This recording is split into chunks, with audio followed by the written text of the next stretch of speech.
San Antonio starts right now. A man trying to stop someone from illegally dumping loses his life. What the Bexar County Sheriff is saying about this incident this morning. San Antonio City Council plans to vote this morning on the future of a potential new Missions baseball stadium in downtown. What that means for people living at the low-cost soap factory apartments. And of course, we're going to tell you how the longest standing VFW Post in the state is finally getting some major renovations.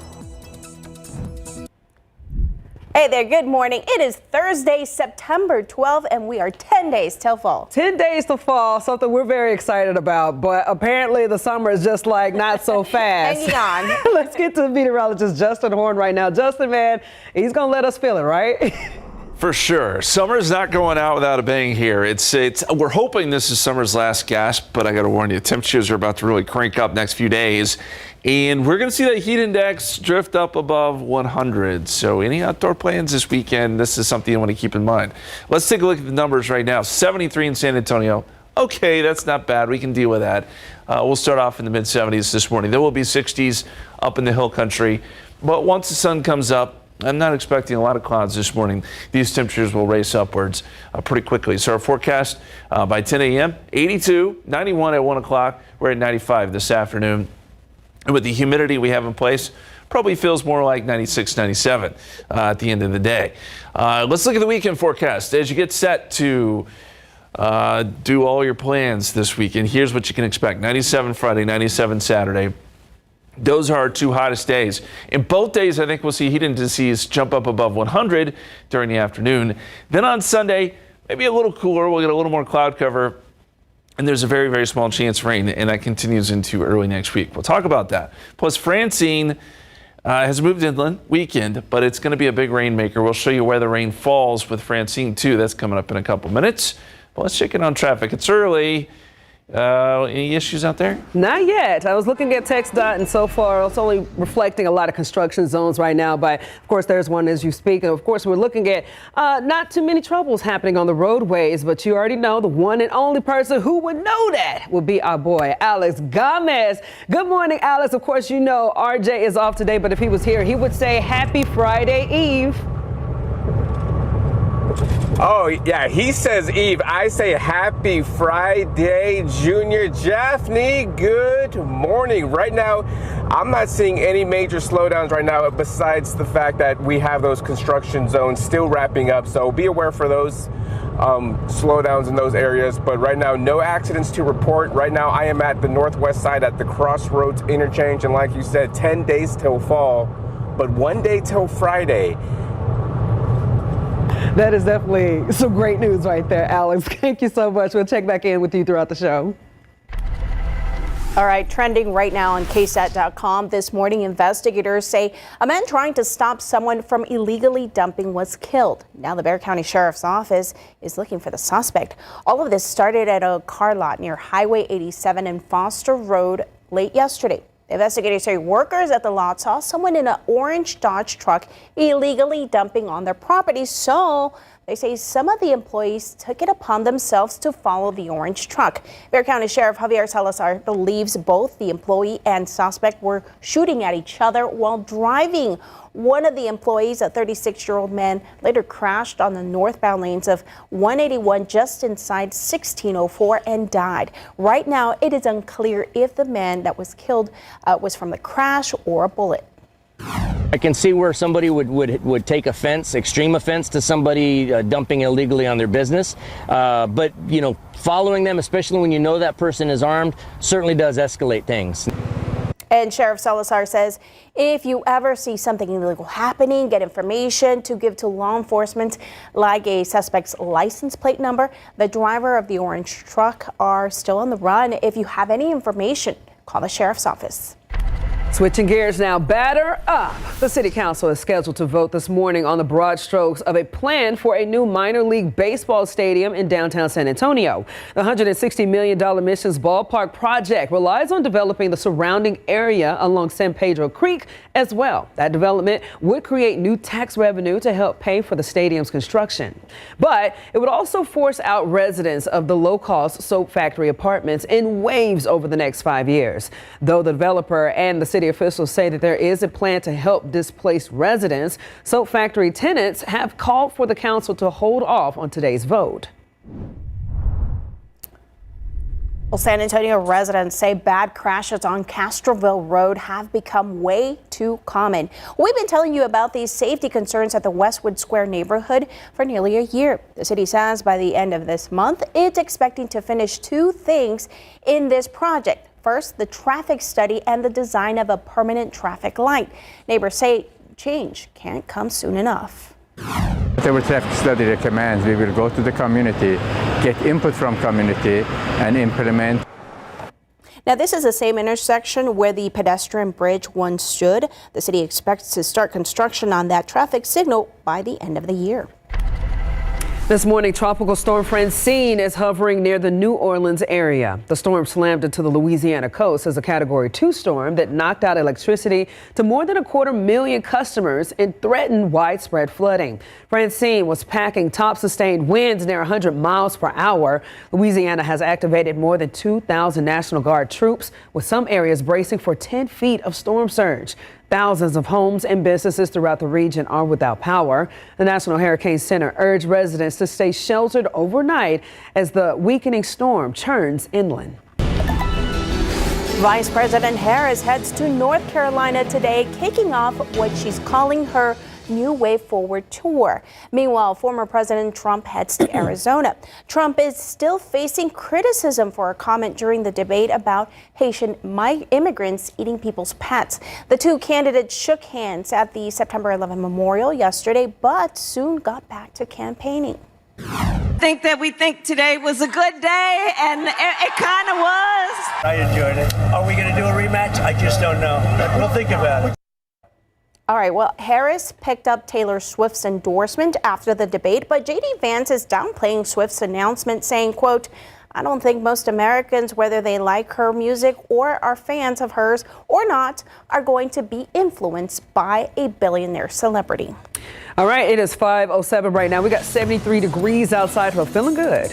A Texas DoorDash worker trying to deliver food gets shot by 3 people on horseback. What?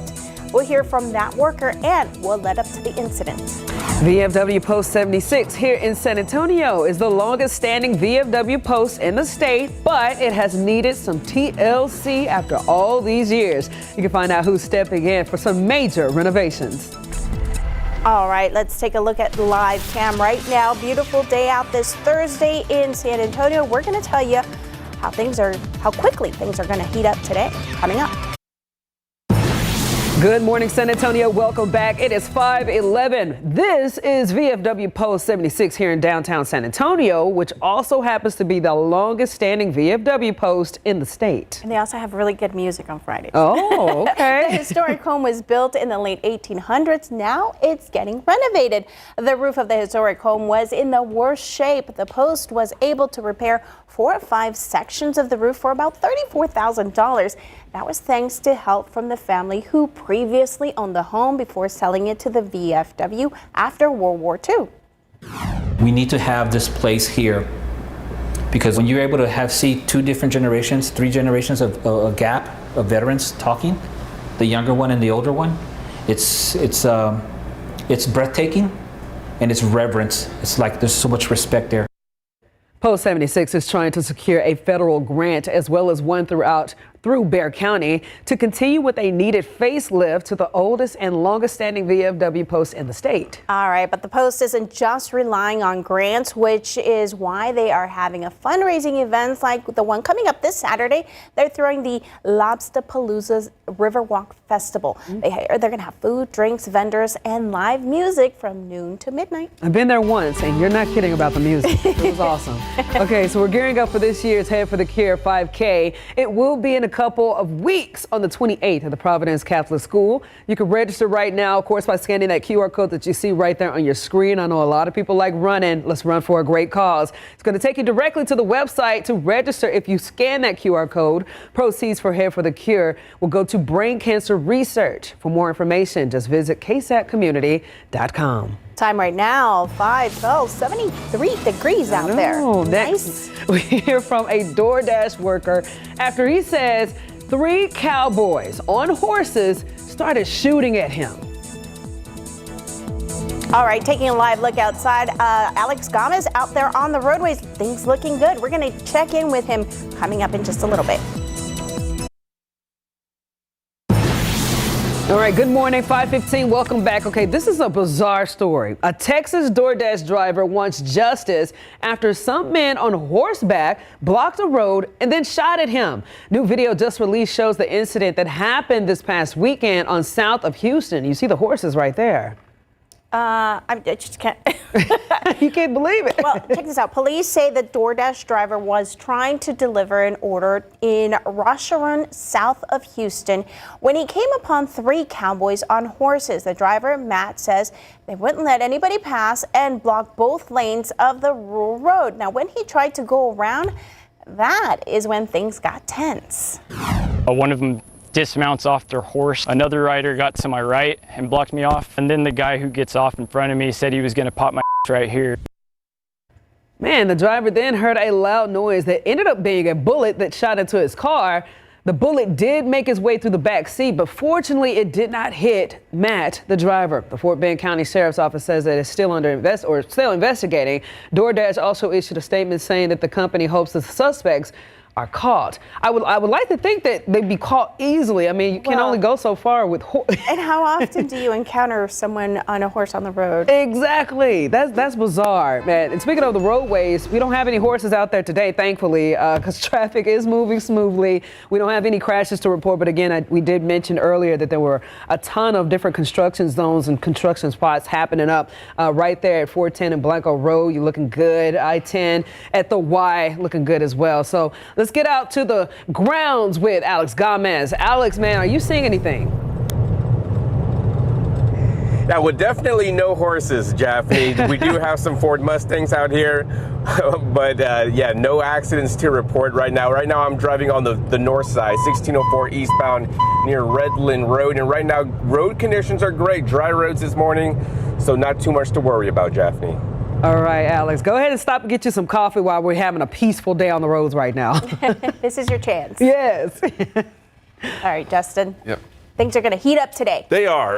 We're going to see a lot of heat going forward, unfortunately, at least through the weekend. Yeah. I mean, these temperatures are going to be not so fun. But we have a trivia question for you guys today. This is football related because, we're getting into football season. Okay. So in the modern era, 16 NFL games have been moved or postponed due to weather. Which team has been affected the most by this? Is it the Texans, the Dolphins, the Bills, or the Packers? So I was looking at this earlier, and I was trying to think about this. Obviously, you would think somewhere in the South, maybe like the Dolphins. They play in Florida, right? Right. So you're thinking hurricanes, but it's like not 16 though, right? So I'm thinking I'm going to go north. Well, keep in mind the 16 games are not all for one team. Okay. So that's total. But I think she's thinking in the right zone. But of the 16, which team has been moved the most? And you're on the right track here if you're thinking home team and which home team would be affected by weather the most. Okay, so can we answer now or we wait till later? We're going to wait. I want people to weigh in at home. So you can go ksat.com/poll or scan that QR code. Let us know what you think. Which team is affected by weather the most? Oh, look. Already voting. We just got to vote for the Bills. That's a good guess, too. That was Blizzards. my guess. Remember blizzards. Yeah. So in the Packers, of course, cold weather. Dolphins, you mentioned hurricanes. Texans, also hurricanes. So we'll see. We'll see. We'll let you know coming up a little bit later in the show what the answer is, and we hope that you'll get a chance to vote and tell us what you think. Let's go outside right now. It's a nice morning. We got temperatures in the low 70s. Yesterday we got up to 95, and that's about where we'll be again today. So we'll relish these at least coolish mornings. 74 in New Braunfels, 72 Converse, low 60s for Bernie and Curvo. And here's a satellite picture of Francine. So a very weakened storm at this point, but still bringing some very heavy rain to places like Jackson, Mississippi. This came in near New Orleans, and now the bulk of the heavy rain is in Mississippi right now and moving north. Now, it's still moving at a pretty good clip, but as it moves north, it'll start to slow, and this is going to be a big rainmaker for the Mississippi Valley.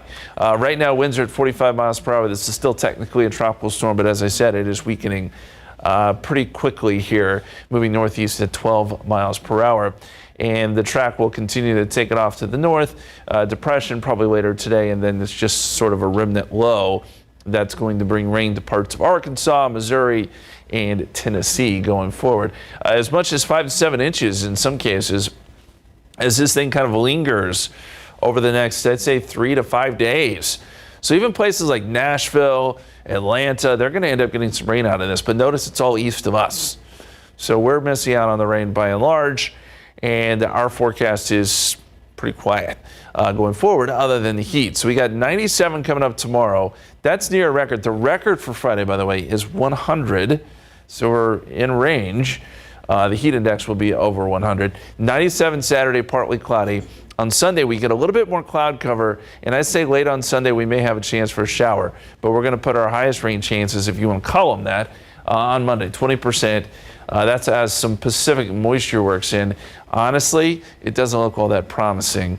Next week, it's still going to be warm, but maybe a degree or two cooler than what we're seeing next couple days. That's about all I can give you. You guys did rightfully point out, though, that fall is 10 days away, and we will get that first big front at some point. Just hasn't happened yet. It's funny. It's going to be a matter of time before we're saying, when are we going to warm up? I know. Not me. I'm tired of wearing my coat. Not me. I like the fall. All right, guys. It's time right now, 5:21, 73 degrees out there. There you go. We got an Army veteran that lives in Bernie. He just won his first gold medal in the men's individual Paralympic archery category. And the Bernie community is celebrating this big accomplishment. All right, get your tickets ready. The pick 3 winners today, 4, 4, 7, 9. The daily 4, 9, 4, 4, 6, 2. And the catch 5, 2, 6, 24, 31, and then 34. And then we got the lotto right there with 3, 23, 24, 31, 33, and 49 with a zip Powerball. 10, 12, 55, 65, 67 with a Powerball of 3 with a 3 Megaplier. Good luck.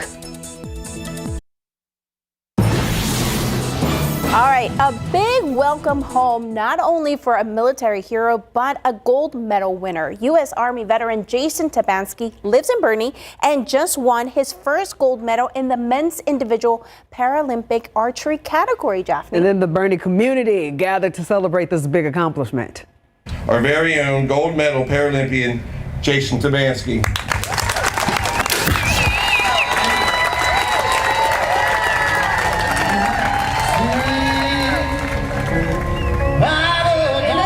Of complete chaos, can we just all agree that God is still good and that America is still worth fighting for?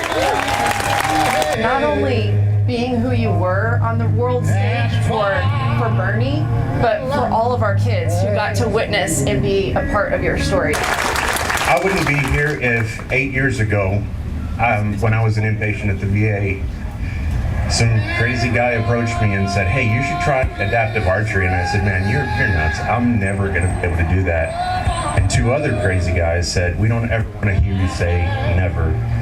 Jose Laguna, thank you for believing in me. 2-time Paralympian and Marine Corps veteran Marco De La Rosa behind me.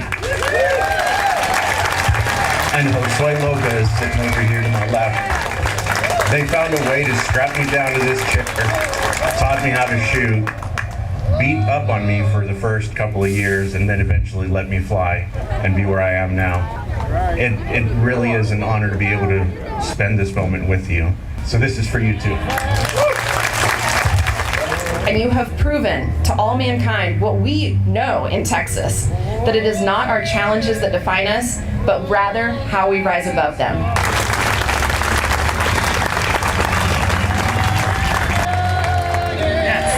Thank you all. Have a great evening. God bless. Amen. I love saying that. So this was Jason's first time at the Paralympic Games, but he won the last shot of the gold medal matchup while competing against an athlete from China. Now, he only needed a score of 8 to win, and he ended up getting a perfect score of 10. So again, congratulations to Jason. And again, thank you for your service. Big time. It is now 5:27. We got 73 degrees outside. Ahead in our next half hour, we'll tell you when a couple will finally be sentenced after their dogs killed an 81-year-old man last year. Plus, what we know so far about by a new report regarding the Robb Elementary School shooting in Uvalde that's being released later today by the U.S. Border Patrol.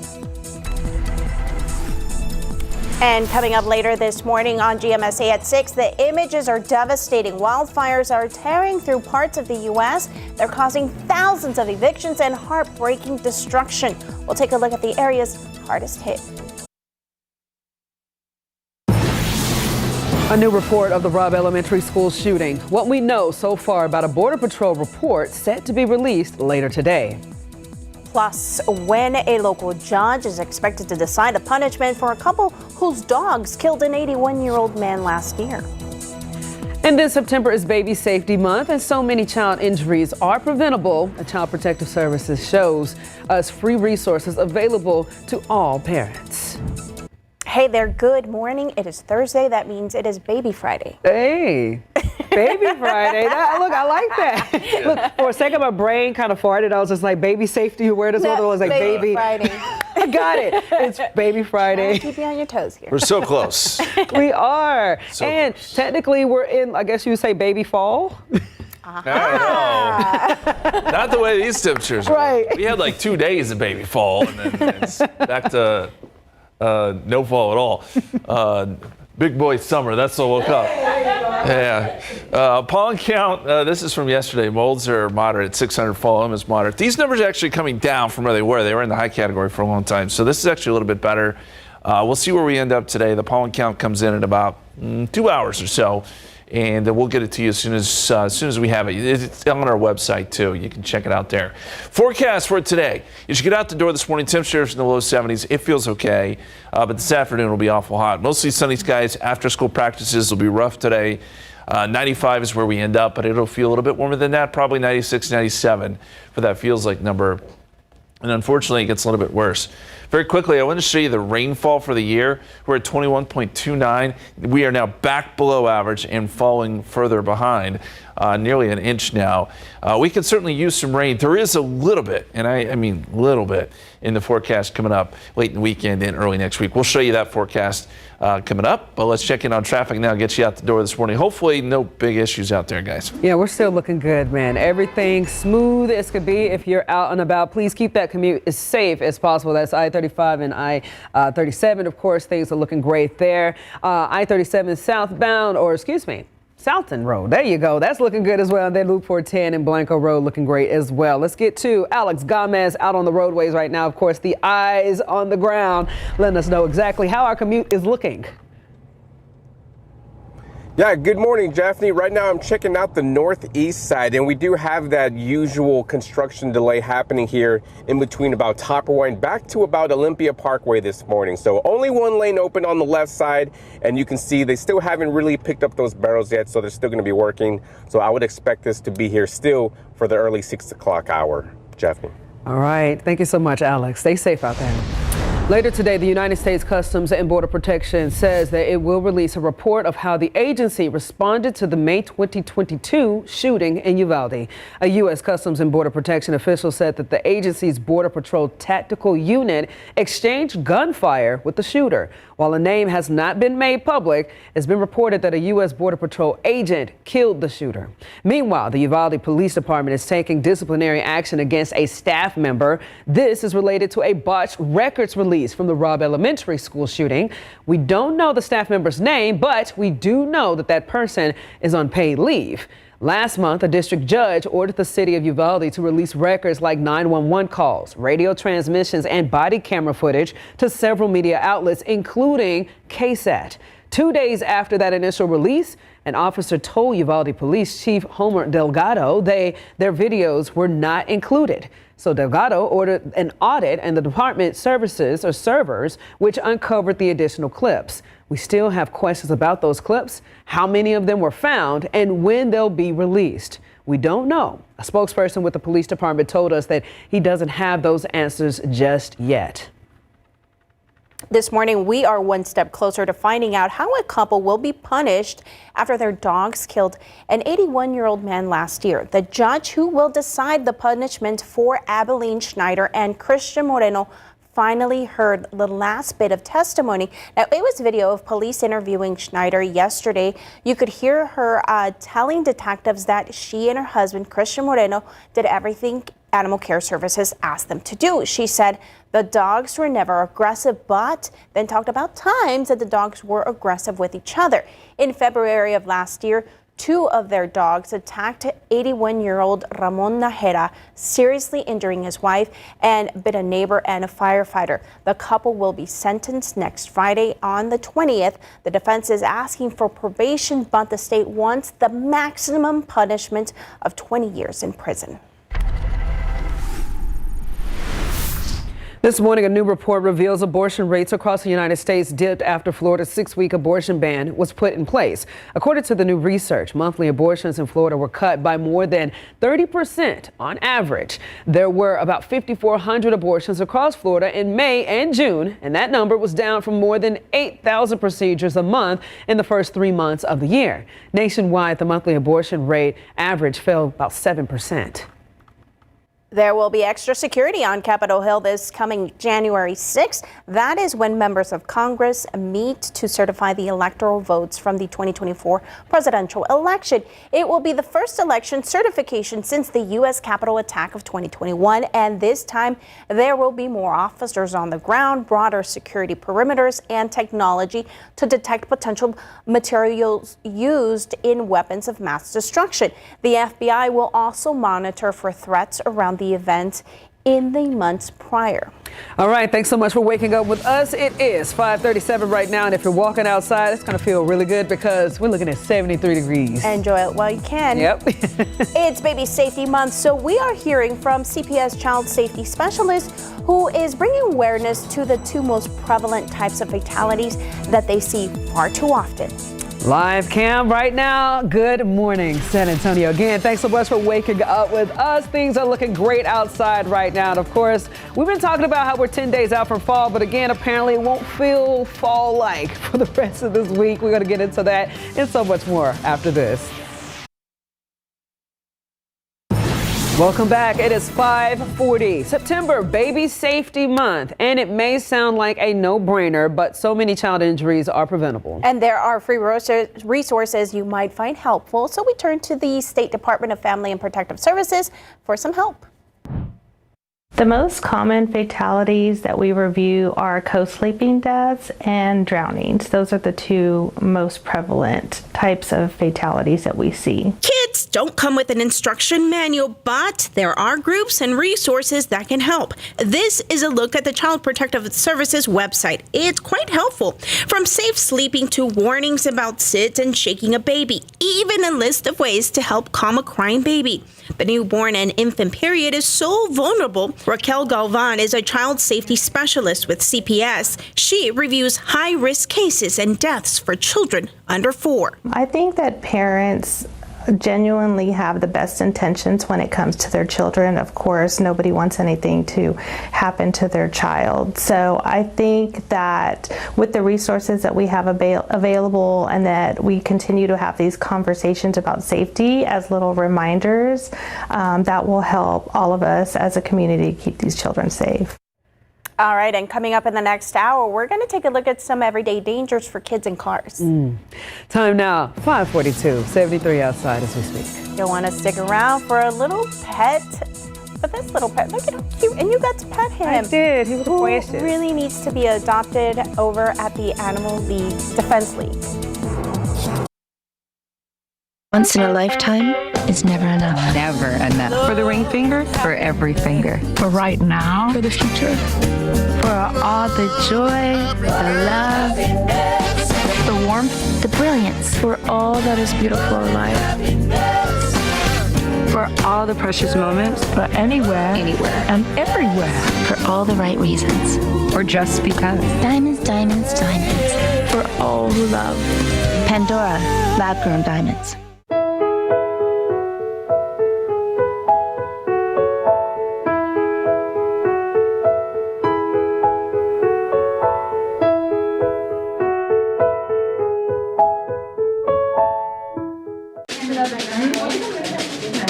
Blocked from watching the big match?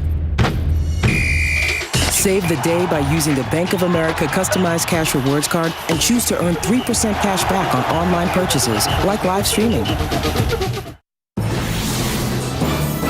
And good morning. We got another beautiful, beautiful little four-legged person here. Like I call them people because, hey, you can't go wrong with them. Either way, gorgeous. Edward Steady here with Mrs. Felicia Nino with the Animal Defense League. Tell us a little bit about him. This is Martian. He is gorgeous. Look at those eyes. Yes. Oh my gosh. And he's a 3-month-old retriever mix. So I think it's going to be on the larger side. Maybe not too big, but he'll definitely grow into these paws and ears and whatnot.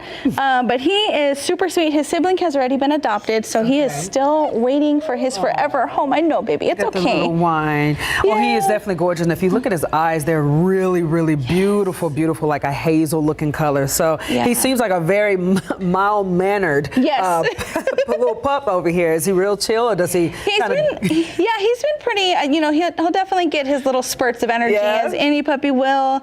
So anyone who's looking to bring in a new pet into their home, this is the great time to do that. Martian is wonderful. I think he will be a fantastic addition to any family, right, baby? Yes. Now, speaking of getting Martian adopted, you guys got a couple of things going on right now, right? We do, yes. So in addition to, of course, all of the pets that we have available for adoption, we also have our spay-neuter clinic coming up this Saturday. Okay. And so there is a $50 fee that you pay up front, but then that goes toward all of the services and everything that you get done. Okay. But this is for owned cats. So if you have a cat at home who is at least 3 months of age and 3 pounds, older is totally fine as well, of course. Go ahead and sign up to get that spay-neuter surgery done. And if you want to get vaccines, a microchip, dewormer, anything else while they're getting that surgery, we can definitely handle that for you as well. All right. And so you got to tell me, where does the name Martian? Oh my gosh. Stick on that one. Our team is very creative at the shelter. We've had some very interesting names. Martian, I think, is fitting though. He's super cute. I think of Marvin the Martian. Okay. Back in the day. I got you. But yeah, our team is hilarious, and they always try to come up with really cool names. Yeah. And of course, if you don't want to keep it, that's fine. You don't have to keep it. You can change it. He's not in love with it. Yeah. Well, I think Martian is a winner. Both as a puppy and a name. So if you guys are definitely interested in adopting Martian, check it out. Animal Defense League is at 11300 Nacogdoches. Of course, you got the Paul Jolly Center for Pet Adoptions, and obviously you can call them anytime at 210-655-1481. Martian was definitely precious. Loved him. All right, let's take a look outside right now. I-37 at Southton. Things looking pretty good out there. 1604 at Redland. Traffic moving along. 410 in Blanco. Traffic is starting to pick up, but no accidents to report right now. All right, we want to go over to Alex Gomez, who is on the roads right now. Let's take a look. Alex, happy Baby Friday to you. Yeah, good morning, Patty. I'm seeing the same things on the roadways, not too many accidents, and everything looks good right here on the north side, 21 northbound right in front of the quarry. However, the northeast side is still struggling. I did notice that they're not even picking up any of those barrels just yet. Usually they have them all wrapped up and the lanes are starting to open, but right now there's still pretty big, heavy machinery on the roadways, only one lane open. So come this 6 o'clock hour, it's going to be some heavy traffic coming down 35 south on the northeast side, Patty. All right, thanks, Alex. All right, let's check in with Justin now. Good morning to you guys, and good news. We've got football tonight. Thursday night football takes place. We got Sotomayor versus Brennan. Should be a good game, and the forecast for that is going to be a little steamy when the game gets started. 91 by the time the game's winding down. We should see temperatures in the mid-80s. But look, this is pretty warm for football, so be prepared for that. I know the football players are probably used to it by now. But yes, very warm. And that'll be the case for Friday Night Football, too, with temperatures likely in the upper 90s. We'll see those numbers soar. This is the forecast heat index this afternoon and where I think we end up. This is what it feels like when you factor in that humidity, 99 here in San Antonio. So that's the other side to that. It is humid on that field, and you'll feel it. So heat index values will be a problem next couple of days. I think the heat index goes higher tomorrow and Saturday. Outside right now, It's not so bad. 73, 74 in New Braunfels, 72 Converse, 61 in Bernie, and 64 in Kerrville. So a little bit lower dew points up there, and slightly more comfortable numbers up in the hill country. I want to show you the water vapor. And what water vapor does for us, it gives us a sense of what's going on in the mid and upper parts of the atmosphere, where we got our spins. And we can certainly see Francine right here. A lot of moisture associated with it, although it's getting some dry air pulled in on the backside. This yellow and orange color represents drier but more stable air. Not necessarily at the surface, because it's still kind of humid, right, if you step outside. But what this represents is stable conditions, and that's what we have over us right now here in Texas and South Texas. As we look at the tropical weather outlook, of course, we've got Francine, but we've got a couple other spots that we have to watch. There's a new tropical depression, number 7, way out in the Atlantic, so we're not going to worry too much about that, at least right now.